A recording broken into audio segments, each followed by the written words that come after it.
What's up? Welcome back to this Tuesday edition of Pushing the Pile, brought to you by FanDuel Sportsbook. Make every moment more. Kyle, you and I had distinctly different days yesterday. Yeah.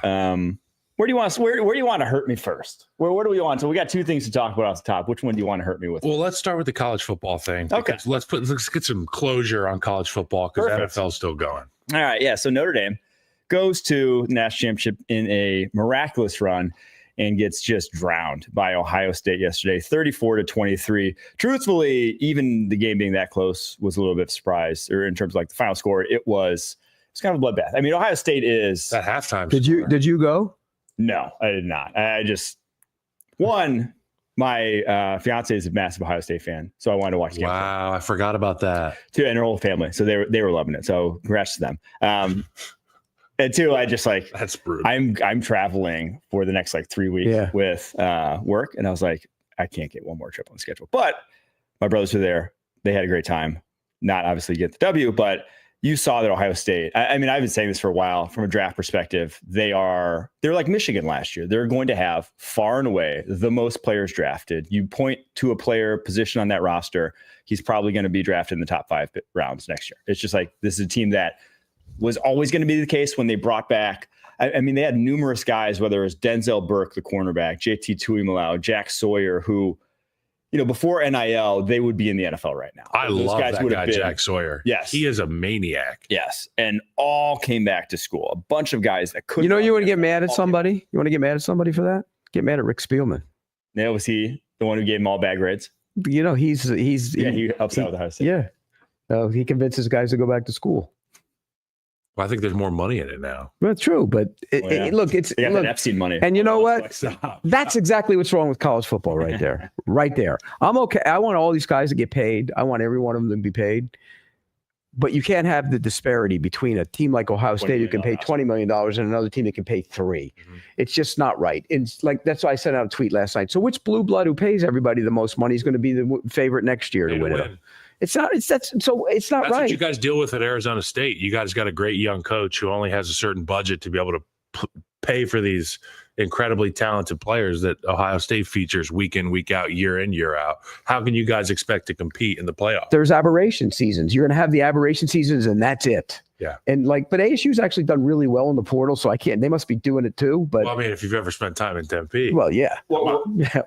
Sign me up, you can get a guy in Caleb Downs, the safety for Ohio State, who's not even draft eligible. When he is, will be a first rounder more likely than not. Who is a freshman All-American at Alabama. This guy wasn't transferring from North Dakota State to go play at a higher level of football. He was basically just, I am great. I'm going to the highest bidder sort of thing. Like that to me is where those sort of stories, it's like, I get it. That's the new wave of college football, but that's turning a lot of people off when you have these mercenaries. I mean, basically guys who every single year can go to the highest paid. Well, think about it. The quarterback was a transfer in. The guy who had the big run was a transfer in. I mean, you mentioned Downs, who's a great player. He's going to be a first round pick. I agree with you. And that ain't right. And then they talk about, well, they spent most of their money keeping everybody. Okay, but you're still keeping them because you have the money to do it. I think college football is in a real shaky situation right now. And they always go, well, the same teams win in the NFL too.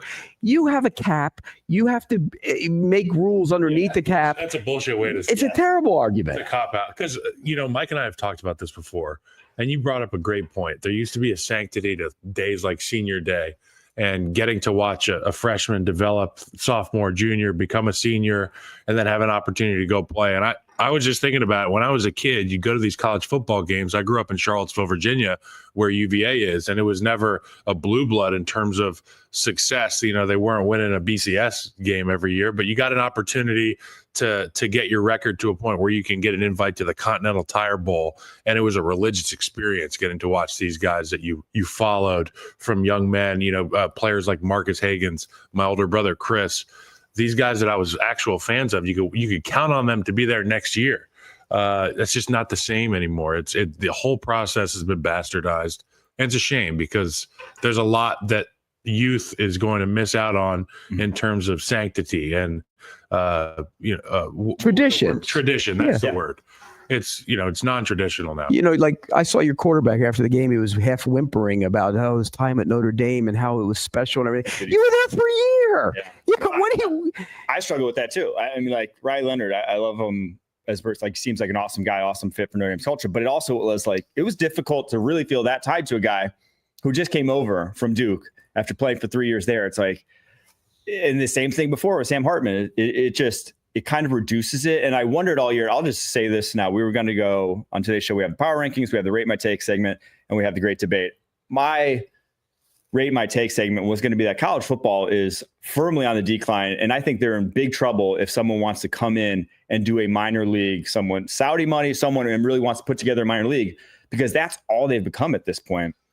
And I think they're really at high risk of losing fans, because I myself in Notre Dame, in a year where they make the national championship game, I was as disengaged during the regular season as I've ever been for a Notre Dame football season. It's just hard to get up for games when they don't mean that much. You watched Ohio State lose to Michigan the weekend after Thanksgiving. Less than 2 months ago, they lost what should have been. Ryan Day got laughed out of the building. In any playoff format previously, Ryan Day is no longer the head coach at Ohio State, right? Like it changed their fortunes entirely. But for that game to just be basically meaningless now, right, in the new format with what we're doing and just letting any team, basically any powerhouse that's talented enough, if you lose 2 games or fewer, you are in the mix and could even have a better chance at winning it or a better path towards winning it than the team that was the number 1 overall seed because of how it got seeded. I agree with you. We're in a spot where all the things that we were talking about the tradition, the loyalty, these teams, like the things that people loved about college football that made it this different product from the NFL, they're all going by the wayside. And so if you're,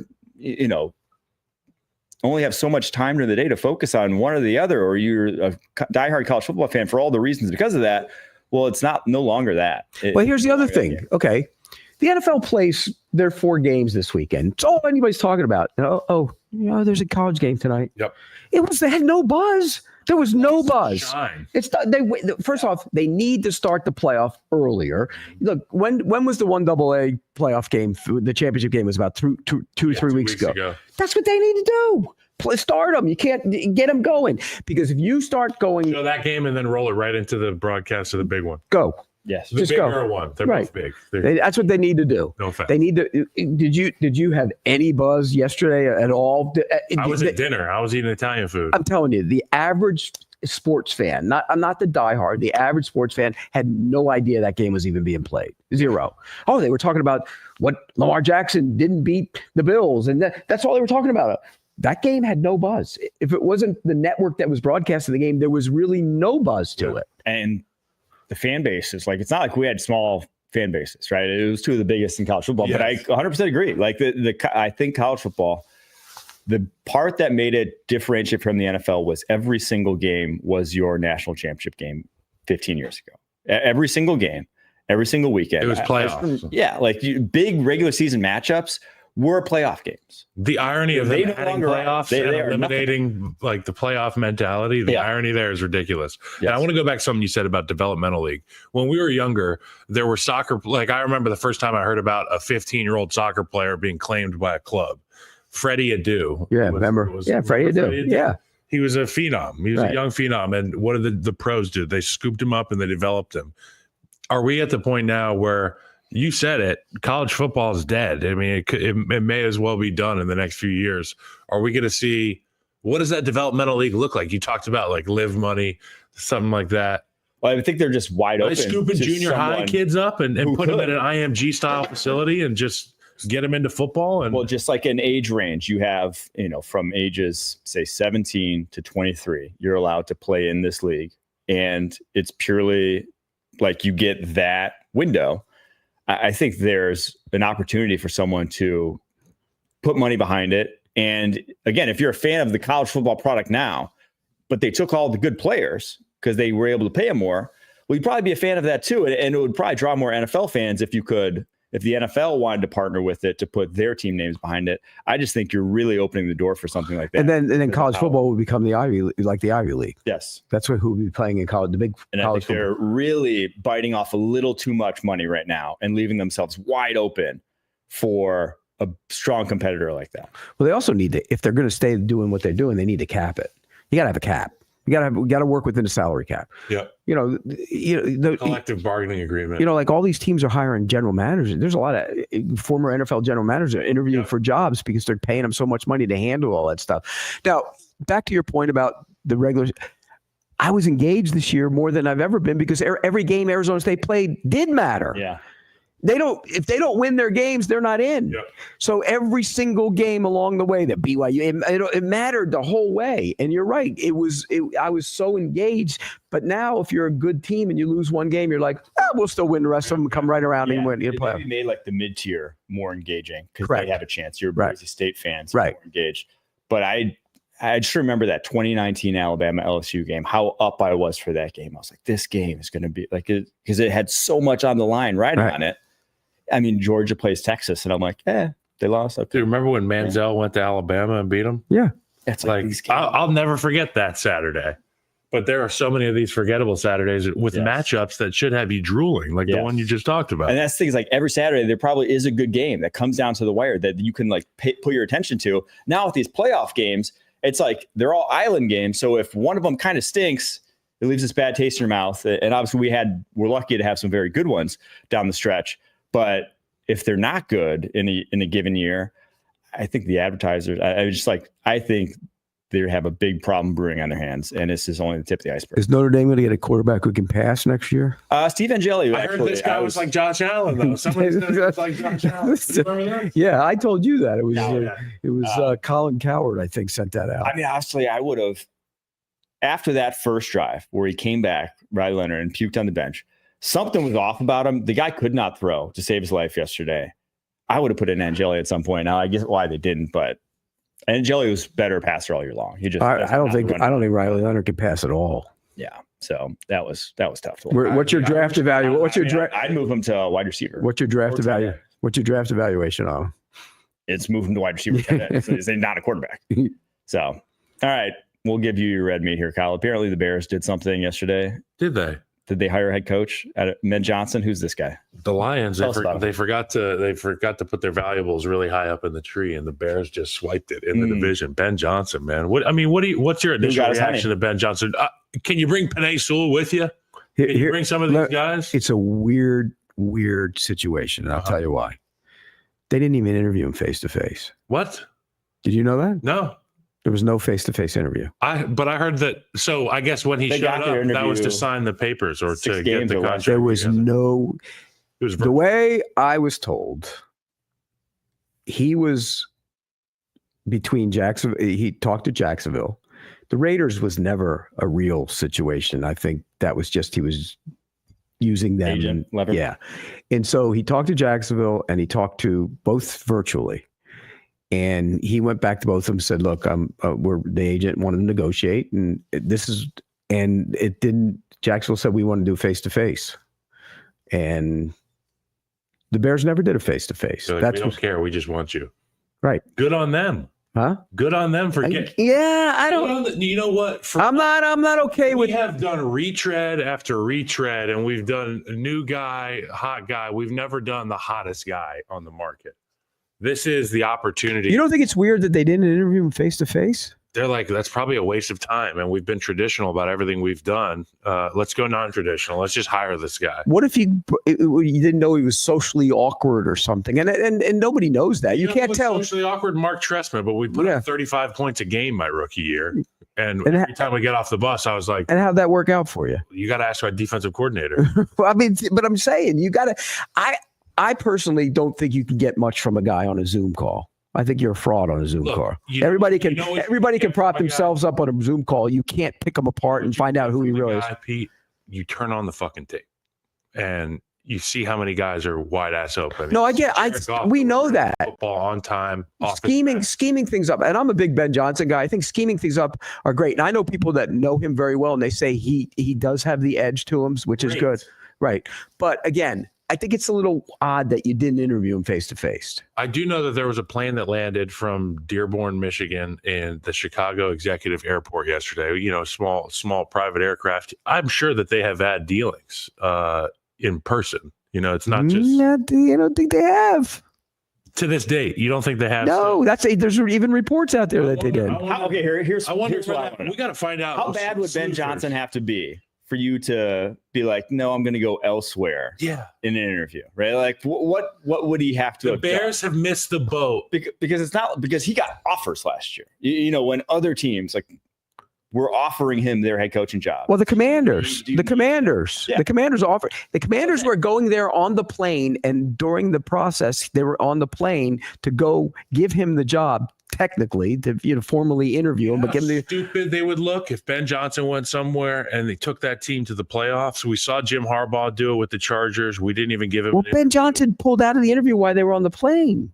He notified them while they were on the plane. The Bears would implode if Ben Johnson were to be. Can you imagine this? Yeah. Like, I tend to agree with you that it doesn't matter. It's kind of a blip on the radar for me to not.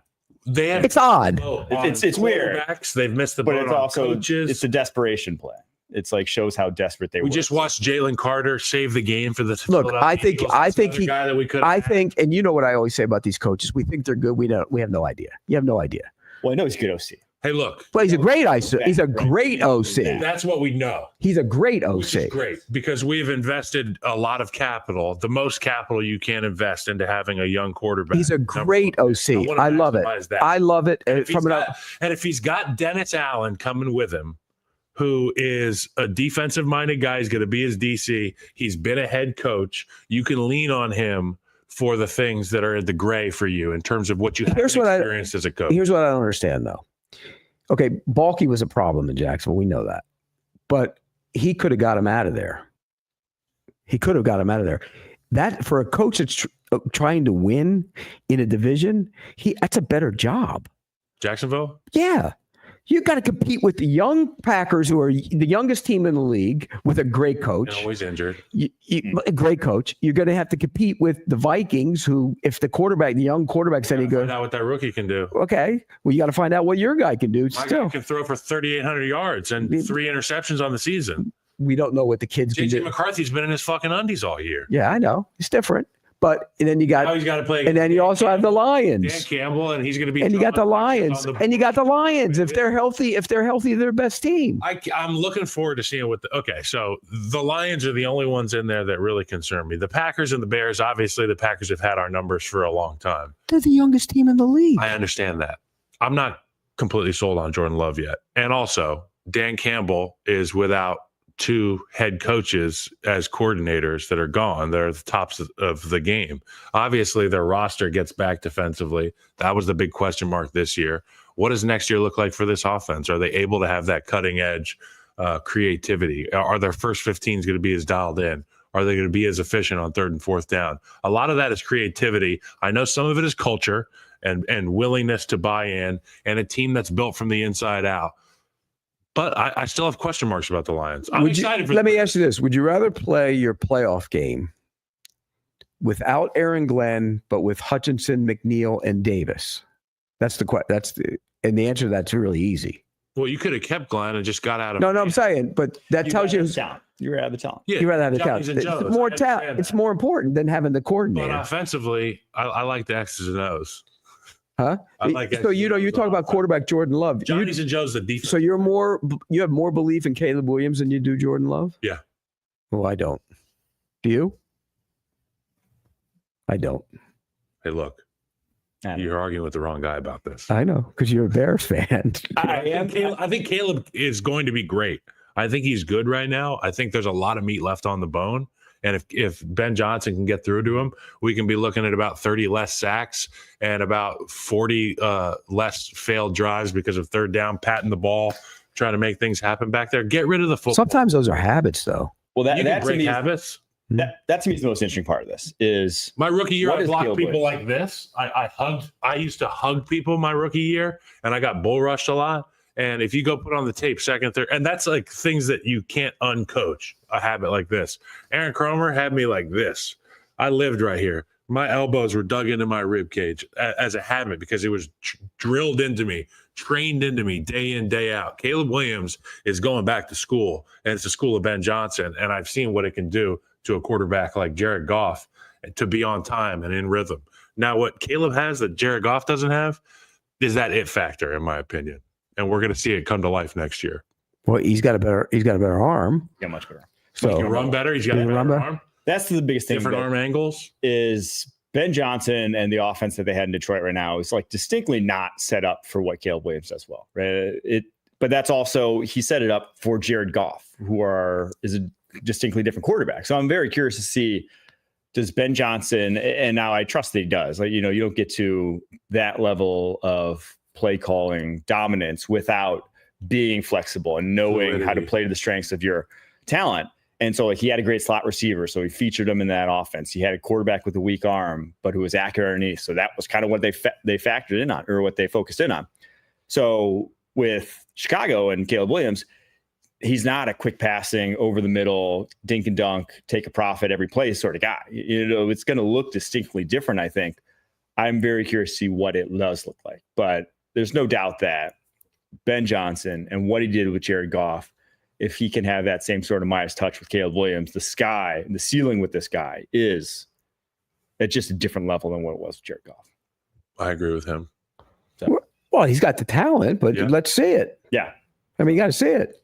If you're a Bears fan, though, I think there's a lot of meat on the bone, like I said. Right. I think there's a lot of meat on the bone in Trevor Lawrence, too. Yeah, I mean, for sure. That poor guy. He'll work out okay. He may not, Ben Johnson, ultimately be the best head coaching hire of this, whatever. But this was, if you're a Bears fan, the coaching hire that gets you. This is what we get you the most excited. There's just no doubt about that. Mike McCarthy, Brian Flores, whoever else was rumored to there. This gets you more excited. There's no question it gets you more excited because he was the number one. He was the number one candidate out there because of what he's done with that offense. I get the impression that Ryan Poles thinks, and he probably is, the smartest guy in most rooms that he's in. But now with Ben Johnson in the building, like, they can look at it. Ben Johnson's going to give him that look like, hey, I got this. Well, here's another thing. The structure in Jacksonville obviously bothered Ben Johnson. Why didn't the structure in Chicago bother him? What about it? Well, you got a general manager who's in place that's not your general manager, your guy you work with. That's what I'm saying. Ben Johnson can probably walk in there and, like, when you put two dogs in the same room and they've never met each other, been around each other, they figure out very quickly who is in charge. And I think it may be one of those situations where there is that silent understanding that Ryan will. Well, that was the way it was going to be in Jacksonville too, and he never let it get to that point. But I think it's more so in Jacksonville. It's more obvious there, and I think there would be less willingness to have that silent understanding. No, Balky wants to run things, right? It ain't going to happen. The coach has the juice now. That is first and foremost. The coach has the juice. All right, we take a quick break. After that, going to get to power ranking the remaining playoff teams and rate my take segment. Right after this. The clock never stops. Relive the greatest moments with uninterrupted highlights and more. It's Gareth Bale! Ronaldo! Wonderful goal! On the UEFA Champions League channel. Streaming free. Worth its weight in gold right there. We're just sitting here talking about how we all have distinct looks, like Pete's fashion icon. Pete's fashion with the button down and the pants and the boots or the shoes every day. You get nice. Hey, let me get this sponsor. It's Mott and Bow. Oh, Mott and Bow. Shout out Mott and Good Bow. jeans. Check out Pete Prisco, TPS on Twitter, Mott and Bow. That's where you can find these are awesome. Have you ever worn these jeans? He's always got one style of camo. He's a camo guy. He's a camo. Oh, big camo. Midwest. Yeah, I'm not a camo guy. This guy wore his hunting gear into school, probably. No, he wore it to the games. You know that much. Yeah, everybody in Green Bay wears it to the games. Absolutely. And I'm just looking to be comfortable. It's deer season. You got to. And you made me put on pants. This is a good sweatshirt, right? Yeah, it's every week. All right, let's get to the power rankings. 4 teams left. Chiefs, Eagles, Bills, Commanders. How are we ranking them? Pete, kick us off. It's not based on who I'm picking. No, this is just power rankings. Who the best? 1 through 4. 1, Chiefs. Okay. 2, Bills. 3, Eagles. 4, Commanders. I want to make sure that I don't mess up what I was thinking about this morning. What you got? You will. Chiefs first, Eagles second, Bills third, Commanders fourth. But I would be probably the least surprised if the Commanders won the Super Bowl. What? Wait, Lisa. Just because they are the team. So you wouldn't be surprised if they won the Super Bowl. It's like if you told me right now, the Commanders are going to win the Super Bowl, I'd be like, damn, I should have just seen that coming. It wouldn't surprise me either. You know what I'm saying? Trump's overhauling Washington, but that'd be crazy. Yeah, Uh-huh. Crazy hey, overhaul. you know, And away he goes. Jay Daniels needs to run for president next time. He'd get my vote. Him running for anything. You want to talk about cool under pressure? Yeah, I went Eagles, Chiefs, Bills, Commanders. I just think at the end of the day, there is not a roster that is close to the Eagles right now. The roster is so good. It's just Aren't you concerned about the quarterback with the bad knee though? Now, watch Tanner McKee go in there. I'm super concerned Let about Tanner McKee cook. I mean, if he can't pull it like he normally, like if he can't do this and get out, that changes. I'd be McKee'd up if Tanner went in there. Wouldn't that be this? It's happened before in Philly. The That's backup. what I'm saying. Yeah, the greatest accident of all time, Nick Foles. Philly. I think the more interesting conversation is Chiefs Bills, because obviously that's the game this week. And I think we all think that the chasm between Eagles and Commanders is like the Eagles are the better team, even if the Commanders they're the better team, but the equalizer plays his quarterback on that team. One is a much better quarterback. But Chiefs Bills, because honestly, like they're not terribly dissimilar sort of teams. Not great wide receivers, great offensive lines, defenses that probably play above their pay grade in terms of the players on that roster and the coaching. Now, a big injury I just saw this morning, Christian Benford with a concussion, but it was a minor concussion. He'll clear. Minor, wink, wink. You know, he got hurt on the onside kick. Yeah, ban it. Give her to special teams. No more kicks. I'm okay with that. But to me, it's just more. We do that one time. We did. It's more what lives in your heart at the quarterback position. I think in terms of Chiefs Bills, is like, do you really think in this game Mahomes shows up more or Josh Allen shows up more? I think I'm giving away my pick, but I think this is the moment for Josh Allen. Okay. Mahomes, to me, is the greatest of all of them and might be the greatest ever. But this moment might be Josh Allen's. And we know we're not going to have 13 seconds again because they're not going to mess that up all over again. Change the rule. Right. But then also they're not going to the kickoff. They should have kicked it. Learned. Yeah. So I think they are similar, but I think the equalizer's playing at home. That's that's a big edge for them. But I think this might be Josh Allen's moment. All right, so let's predict the Super Bowl. Who we got? I'm picking the Bills and the Commanders. Bills, Commanders. Oh, I'm gonna say it's gonna be a rematch, Chiefs and Eagles. I want Eagles, Bills. No, actually, I want Commanders, Bills. Eagles, Bills. If Washington beats Philly, I may just say I don't care who they're playing. I'm gonna root for Jaden. From a TV standpoint, from an interest standpoint, they want the Chiefs going for the three-peat against the Commanders. You think so? No, I think against the Eagles. No, because I think that bigger market. I think it bodes well for the future and now to have a rookie quarterback against. I don't know if they want the three-peat. I mean, from a pure what would be, I think the NFL themselves want the three-peat, but in terms of what would get more intrigue, I think Commanders Bills would be the most intrigue. It would be national interest. From a national interest, I think it's the worst one they want. Yeah. That's the worst one. Because of just still. I think you pit the Jedi Master Patrick Mahomes against the young Jedi in training who has proven. No, I think they want. I think they would take the rematch because the game was so good. I guess mine would be the alt. Yeah. No, I personally, I think from a interest standpoint, the three-peat is the story because it's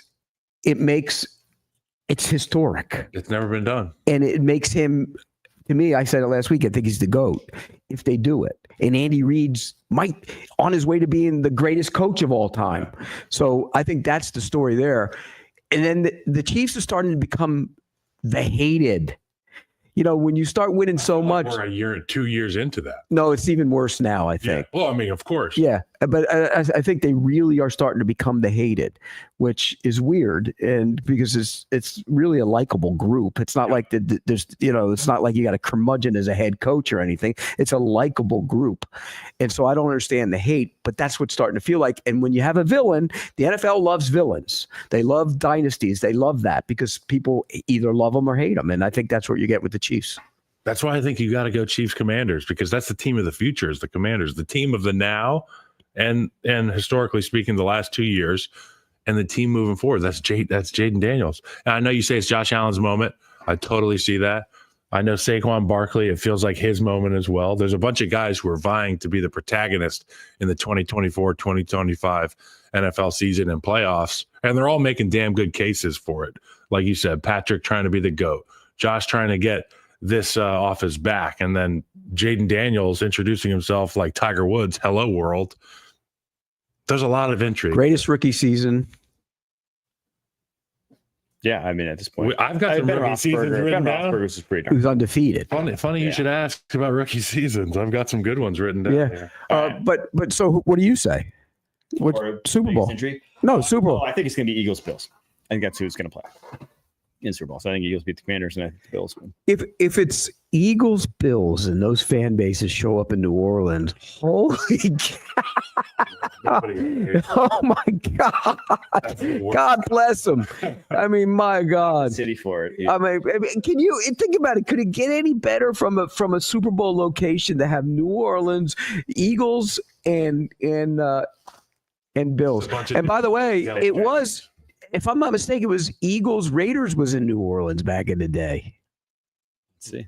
Was it? That was that. Hey, Jamie, pull that up.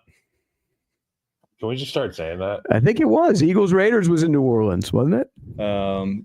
Raiders defeated the Eagles. Hey, Jamie, where did the Louisiana Eagles... Superdome? Yeah, there you go. One. Yeah, good memory. Yeah, and it was a sea of debauchery. Match, and yeah, I will be there, and that old turf might have to stay away from birds. It was terrible. Didn't drain well. The debauchery stayed on the field. It was, that old turf was terrible. All right, let's get to the Rate My Take segment. Pete, what do you got for us this week for us to rate? It's time to eliminate the snow games. Oh, I've already thumbs up. I don't even need to hear a justification. It's time to eliminate the snow games. They become a survival test. And let me ask you this. We saw a great offensive performance Saturday night by two teams. Yep. And we saw Jaden Daniels put on a spectacular show. And where was that? In Detroit. Yep. What if it was outside? Yeah. Right. What if it was outside? We would have been cheated out of that. So then we come to Sunday and you have that just nasty weather. The field was disgusting. Wide receivers were taking chop steps, and it becomes a survival test. It's not football. Moreover, you ask your fans to sit in that crap and uncomfortable when they can be comfortable and watch a game. It makes no sense to me. It's time to roof them all. Roof them all. Part of me agrees with this take because I understand that you want the best version of football displayed, particularly in the most meaningful times of the year, Correct. which happens to be in the winter months. The worst weather times, yeah. But as an offensive lineman, there brings me no more joy than the experience of blocking a better athlete in shitty conditions, because they're going to have to come down to my level. They got to slow down. The pass rushers. Yeah, because it's the easiest way to. It's the best feeling in the world, where you're like, it's like watching somebody break into your house and they forgot to put shoes on and they slide across your floor and they have no footing. And I'm like, oh, we have a fair fight now. You know, you want to come into my fucking house and try to bully me around? You got all those sacks in August, and you know. Give me an example. Okay, I'm gonna ask you an example. Is it in Chicago? Was there a guy? Was there one guy that you had problem? Maybe he was tougher than you played him with bad conditions. I played tackle in 2015. We had Von Miller, Khalil Mack, a number of guys come to Soldier Field. And I remember particularly the Khalil Mack matchup. And granted, I had some help. There was tight ends, there was running backs involved, snap counts, slides. But he slipped and fell about 6 times. There was snow on the ground. But you know what? I pitched the no-hitter in terms of sacks, and that's all that matters to me. But there was snow on the ground. No snow, but it was like it had rained the day before or something like that. It was probably 40, 35 degrees. They grow that grass out like a pasture at Soldier Field, so top-end speed is kind of capped for everybody. But particularly for these rushers, they're not as fleet-footed. I love that. When you go down to New Orleans, you go to Houston, you go to any of these places with domes, with turf, and the O-line is at an immediate disadvantage. So there's part of me that says, I understand you want the dry conditions, the warm conditions, the receivers to be able to go through their routes and stuff. But the other side of it is the defensive linemen are to get home so much quicker. You may not ever see those receivers catch the fucking ball because we're in trouble that bad on turf as offensive linemen. But like the little baby snow is an advantage to the offense in a big way because the receivers know where they're going. They actually can, before it gets real. Change the direction. First mover advantage. And like you said, the pass rushers can't get traction. It's hard to. When it gets to the point where it's just a slop fest, then it becomes just a survival test. Benefits. No, it's a running back does because he pops through like Barkley did and he's gone. So I just think that you mentioned it takes away the game. It's not the game. It's the way you put it with us being robbed potentially of what Jaden Daniels and the Commanders put forth on Saturday in Detroit. That would have really sucked if we never got to see that. So I understand where you're coming from there. I'm going to go mid-thumb. I'm going to go thumb in the middle because I see both sides of it. Like back in the day, the Vikings used to play outside at the old Bloomington baseball stadium back in the day. Their games were just horrific from a freezing cold standpoint, and it was just a survival test. That isn't football. That's not football. People can say, oh, football's meant to be played that way. No, it's not. That's not the way the game is meant to be played. I tend to agree. I do just think, especially in the play. From a Green Bay guy, that's even better. I mean, I saw them. Oh, that field is awesome, by the way. I saw them on numerous occasions. They had a team built to play in domes, and then they'd have home games in the playoffs, and they were not built to play in cold weather. They didn't have the same makeup that allows you to win because it eliminates the value of certain positions. You know, cornerbacks cease to be as valuable, like other things. Pass rushers. It would be the great equalizer, though, if they found a way to start being more valuable. NFL needs to take the money and dome. Like if you're going to do it, dome all the stadiums so there can be a competitive, neutral playing. I'm okay with that because teams like Miami, who, it's like 95 degrees here in December. They have to go up to Green Bay or they got to go to the Jets. It just if football is meant to be played that way, they would have Super Bowls in Green Bay. They would have Super Bowls in Buffalo. They don't. Why don't they? Point. And it's funny because that's a great. I was talking with Baselli in December about it when he gets all over me about it too, and he said he'd rather play outside against the guy than play inside against he just didn't like playing inside because we're linemen, right? We hate when they're fast. Sluggos. We're not sluggos. We're just like, hey, dude, you're not allowed to go that fast.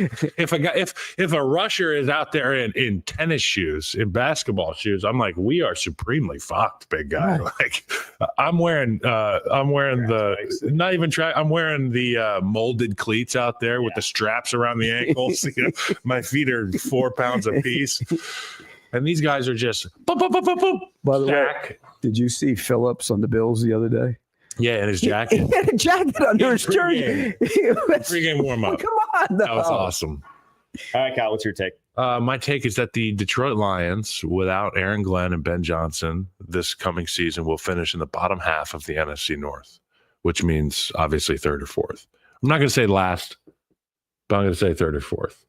And I wanted to hear you guys' opinion on this because, I mean, you lose coordinators on both sides of the ball there. Great coordinators. I don't buy it. As long as the talent's back, I'm giving you a thumbs down on it. Talent's back. Can you blame me for being excited? Yeah. No, you're excited. You should be excited. But to have Hutchinson back, if he's the same guy, which he should be, you get McNeil back. It's tough to say. Yeah.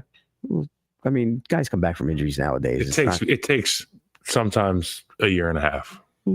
It'll almost be a year by the time they kick the ball off. Yeah. I do think there's a real chance that this offense that was the best in the NFL in terms of points per game takes a big step back. And you just go back to, I said this on Sunday's show, 2016 Falcons with Kyle Shanahan. That was a good offense. That year was the best offense in the NFL. It wasn't an unbelievably loaded offense that should have been the best offense in the NFL. They're the best offense in the NFL because Kyle Shanahan.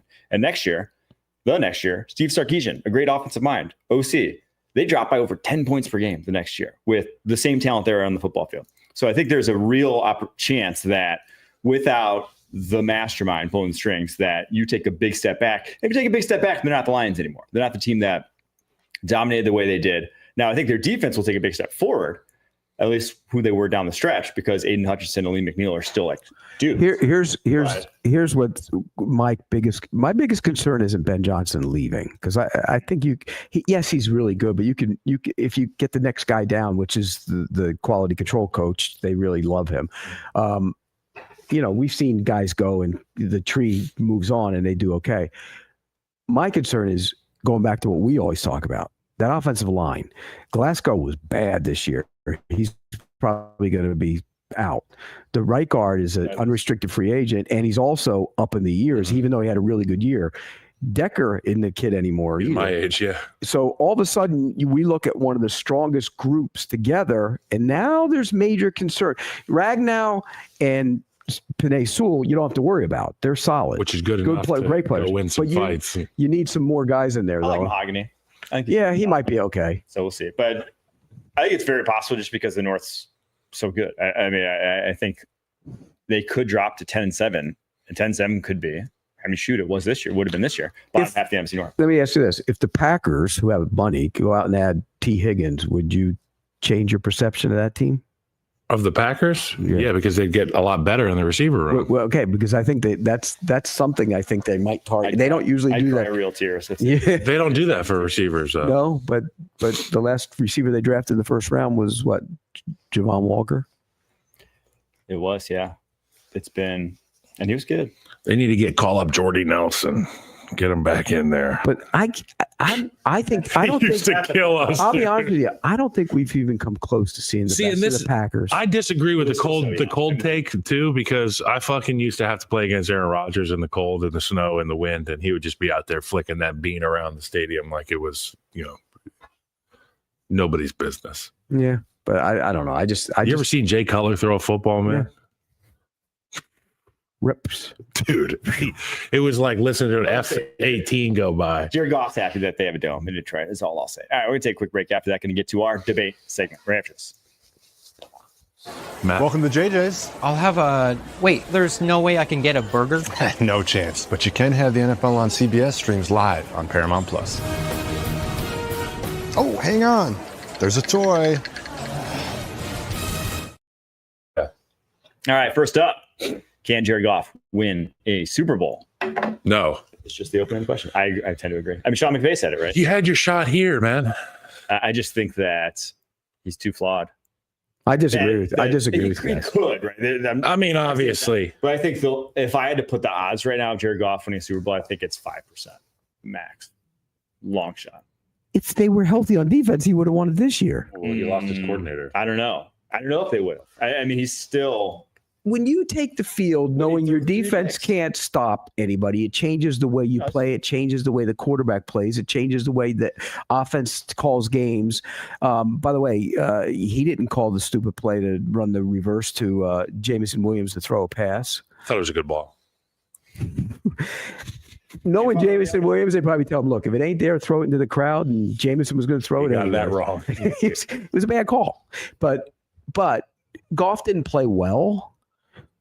But you play differently when you know your team is pressing, and the defense was a shell of itself. He would have won the Super Bowl this year. Dude, my answer to this question is not because of Jared Goff. It's because of all the other quarterbacks that are in the National Football League right now. Lamar Jackson, Josh Allen, Jaden Daniels, Patrick Mahomes, Justin Herbert, Joe Burrow. The list goes on. Jalen Hurts is primed to win one this year.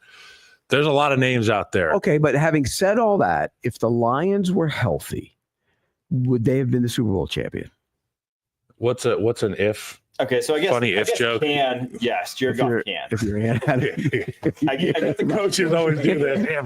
And a mustache.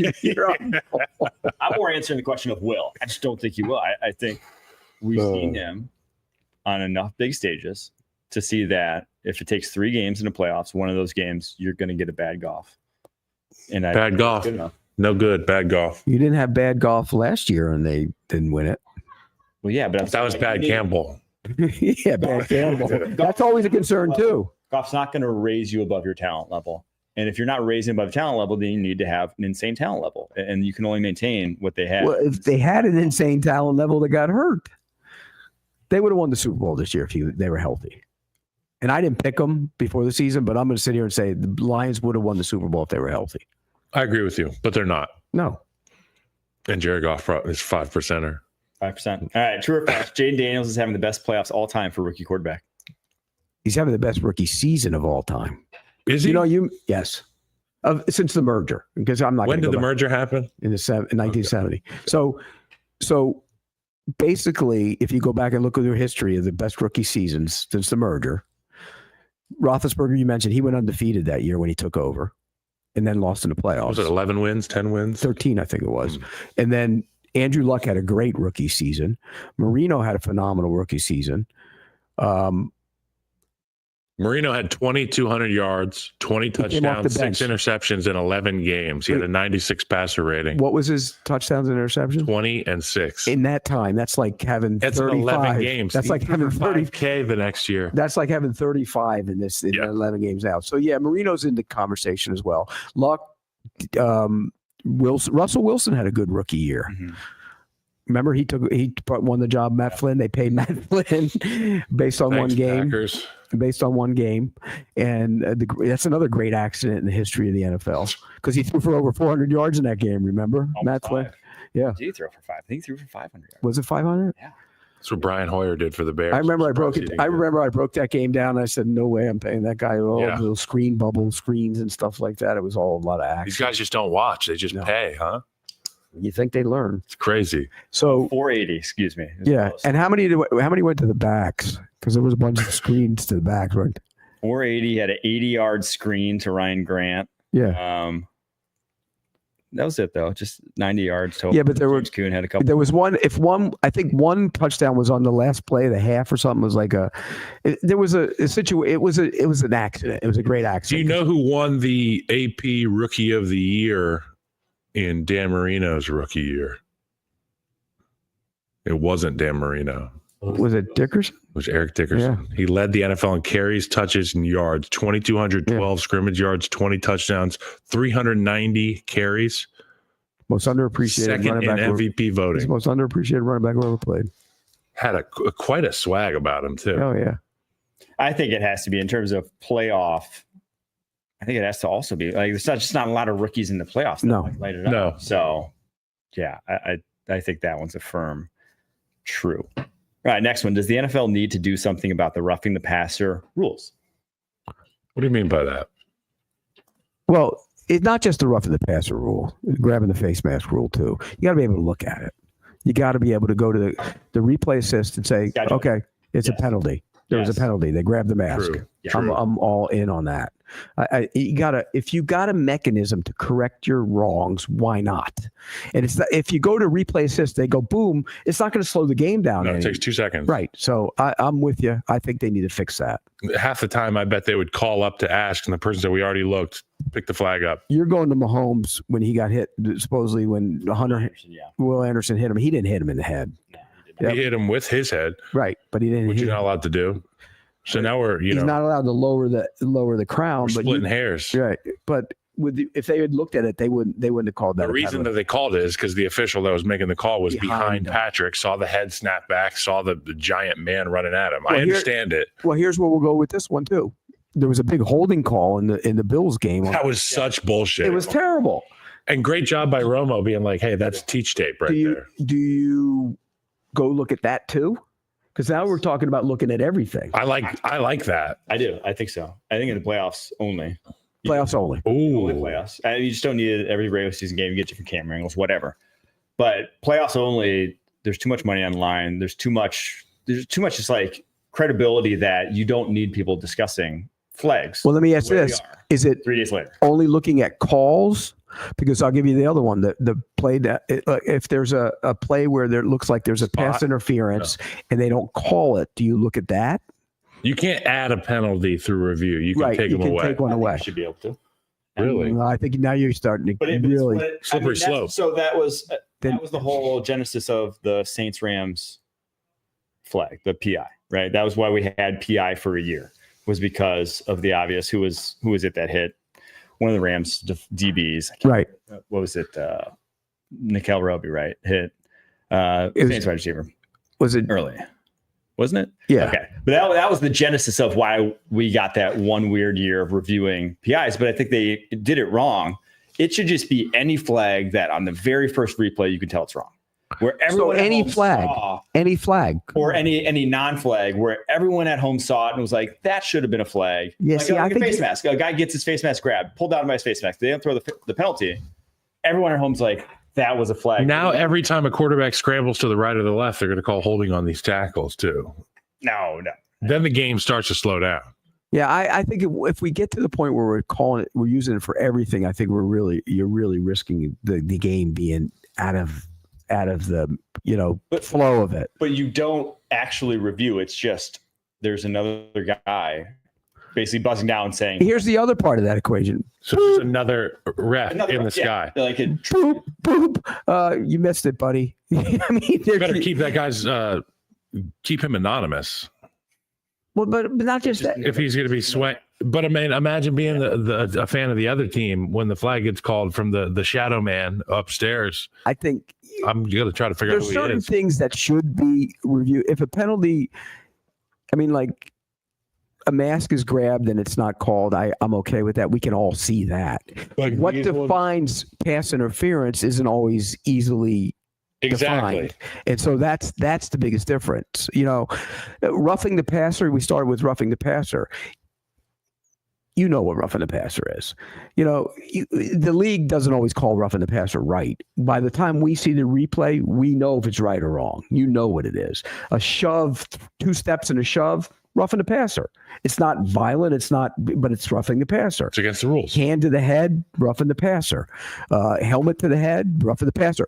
The one that I have problems with that they call too much is the body weight on the quarterback, because sometimes you can't hit him low, you can't hit him high, you're grabbing him and you're going through him, and somehow your body weight ends up on top of him. Hey, it happens. I mean, and that's a tough spot to be in as a defensive lineman. I can't even imagine. But I think to get back to the origins of this, I think we should add that sky judge. I think that's the easiest way to do it. Now, the particulars on some of these calls, you'd have to figure it out. Yeah, you have to figure that out. But I'm with you. Quick, bang. Yeah.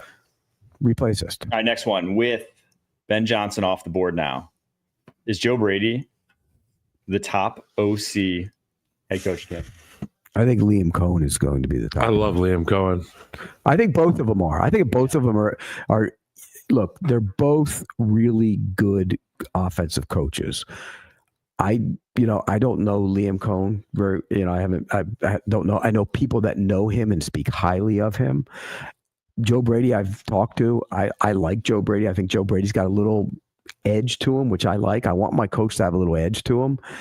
But I've heard nothing but really good things about Liam Cohen. And look, as much as Dave Canales got rave reviews in Tampa for what he did, they were raving about Liam Cohen taking over when he took over, about what he was going to do with the run game concepts and how he's changed it. And Baker was much more comfortable with Liam Cohen than he was with Dave Canales.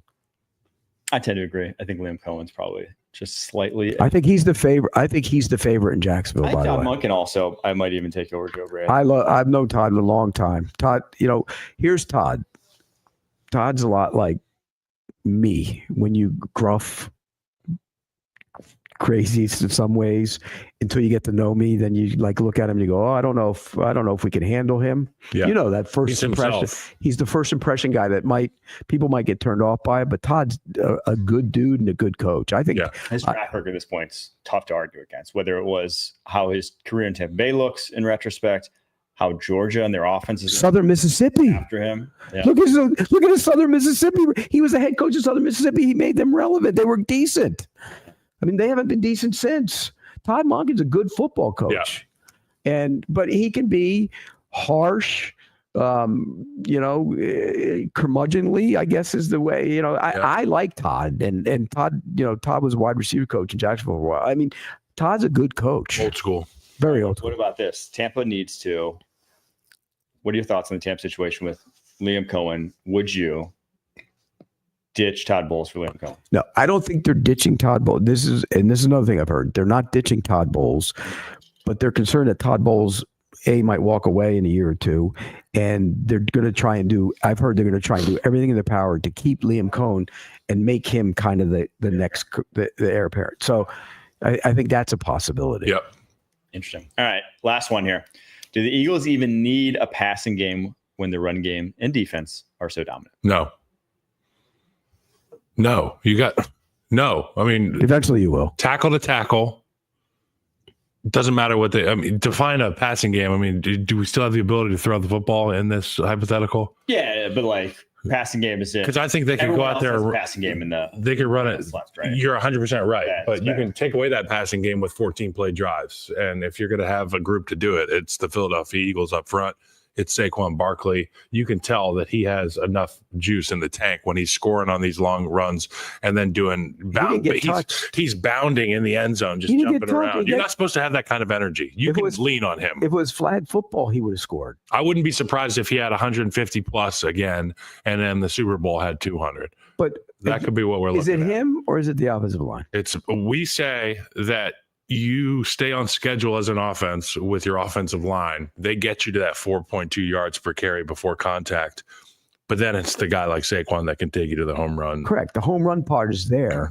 But my God, I still think they'll get to the end zone. Okay, it just might take them 8 more plays. But if it was flag football the other day, he would have scored. Yeah. That's how big that it was. The giant. It was a giant hole. And the other one to the right was a giant hole. When Jalen Hurts scored, it was a giant hole. I mean, I'm concerned. I'm not concerned because they are so good on the offensive line. What happens now that Hurts, if he doesn't have the threat to pull it? It's a different run game. It's a entirely different. That's what I was going to say. Put Tanner McKee in. I think they don't need a passing game as long as Jalen Hurts is still like another running back in the backfield. Correct. You got to defend him differently. Yes.